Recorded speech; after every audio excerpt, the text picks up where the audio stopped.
ड्रामे का अख्तिताम बिल्कुल गैर मुतवक्के और हैरान कुन मोड़ पर पहुंच गया है। सब लोग यही तवक्का कर रहे थे कि आवन और आयला की कहानी का एक खुशगवार अख्तिताम होगा, लेकिन आवन ने एक ऐसा फैसला किया है जिसकी किसी को उम्मीद नहीं थी।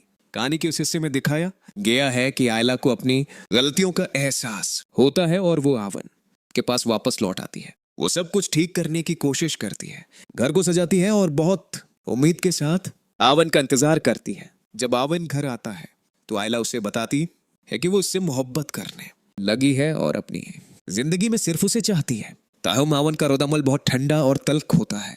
वो आयला से कहता है कि उसे ये बात मानने में बहुत देर हो गई है। उसके बाद वो बम फोड़ता है कि वो वकील के पास से होकर आया है और उसने तलाक के कागजात पर दस्तखत कर दिए हैं। ये सुनकर आयला पर क़यामत टूट पड़ती है। वो रोना धोना शुरू कर देती है और कहती है कि वो इस तलाक को नहीं मानती क्योंकि अब वो इससे मोहब्बत करने लगी है। आवन उसे साफ जवाब देता है कि जो कुछ आयला ने उसके साथ किया उसके बाद अब कोई रास्ता नहीं बचा। वो कहता है कि गलत फहमियां वहां पैदा होती हैं जहां मोहब्बत ना हो और वो अब इस झंझट से आजादी चाहता है। उसके बाद आयला रोती हुई अपनी माँ शमसा के पास पहुंचती है। जब बीजान वहां आती हैं और इन्हें पता चलता है कि आवन ने आयला को तलाक दे दी है तो वो गुस्से में आकर आवन के मना पर थप्पड़ मार देती है। दूसरी तरफ साकिब साहब ये खबर सुनकर सदमे से सोफे पर गिर जाते हैं।